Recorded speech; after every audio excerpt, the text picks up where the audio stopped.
নমস্কাৰ বন্ধু বান্ধৱীসকল, আজি পুনৰ আকৌ এবাৰ আহিছোঁ নতুন এটা ভিডিঅ' লৈ।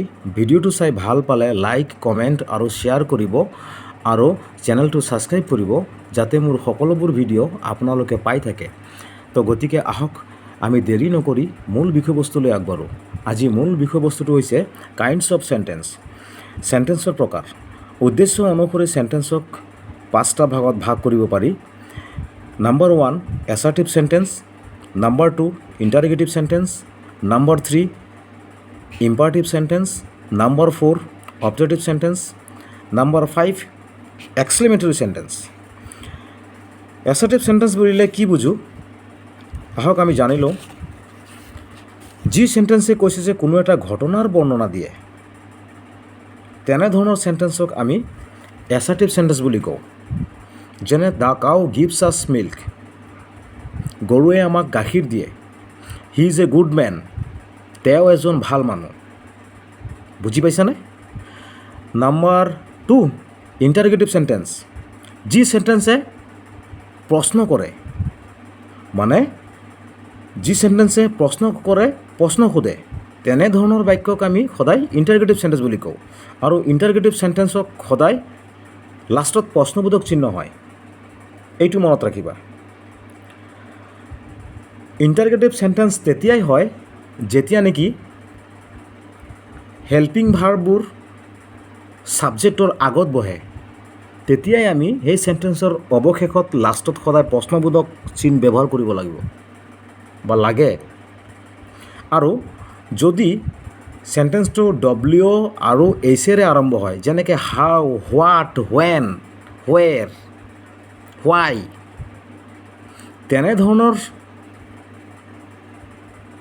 ৱাৰ্ডেৰে যদি চেণ্টেন্সৰ প্ৰথমতে আৰম্ভ হয়, তেতিয়া আমি এই লাষ্টতে প্ৰশ্নবোধক চিহ্ন ব্যৱহাৰ কৰিব লাগিব বা লাগে। নেক্সটত আছে ইম্পাৰেটিভ চেণ্টেন্স। ইম্পাৰেটিভ চেণ্টেন্সে সদায় আদেশ, উপদেশ, অনুৰোধ তেনেধৰণৰ অৰ্থ প্ৰকাশ কৰে, অৰ্থ বুজায়। এক্সাম্পল যেনে লেট হিম গো দিয়াৰ।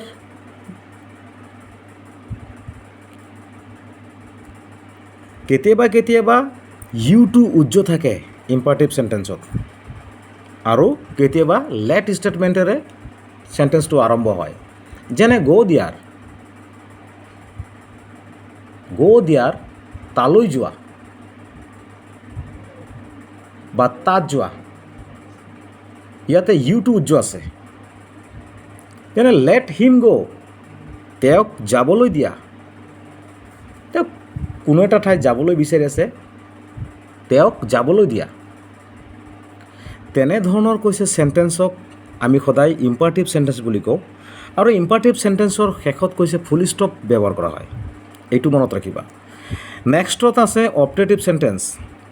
অপটেটিভ চেণ্টেন্সে কি কৰে, সদায় বক্তাৰ যিটো আকাংক্ষা আৰু প্ৰাৰ্থনাটো প্ৰকাশ কৰে। বক্তাৰ যিটো আকাংক্ষা কি আছে মনৰ, আৰু প্ৰাৰ্থনাটো প্ৰকাশ কৰে। এই এক্সাম্পল যেনে may God bless you, may you be happy, যেনে long live our chief minister. তেনেধৰণৰ কৈছে যে বাক্য আমি অপটেটিভ চেণ্টেন্স বুলি কওঁ। অৱশেষত লাষ্টত আছে এক্সক্লেমেটৰী চেণ্টেন্স, মানে এই চেণ্টেন্সে সদায় কি কৰে, উচ্ছ্বাস, বিস্ময়, হতাশা আদি প্ৰকাশ কৰে। এক্সক্লেমেশ্যন, আৰু ইয়াৰ এক্সক্লেমেশ্যন মাৰ্কটো সদায় এনেকৈ বহে, এইটো মনত ৰাখিবা। তেনেধৰণৰ চেণ্টেন্সৰ শেষত যদি থাকে চিম্বল, তোমালোকে গম পাবা যে এইটো এক্সক্লেমেটৰী চেণ্টেন্স, মানে উচ্ছ্বাস, বিস্ময়, হতাশা আদি তেনেধৰণৰ কিবা এটা ভাৱটো প্ৰকাশ কৰিছে। যেনে what a beautiful bird it is, what a beautiful bird it is, এইটো কিমান ধুনীয়া কৈছে যে, কিমান ধুনীয়া চৰাই।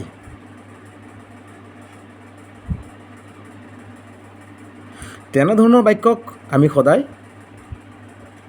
এক্সক্লেমেটৰী চেণ্টেন্স বুলি কওঁ। গম পাইছানে তোমালোকে? গতিকে থেংক ইউ।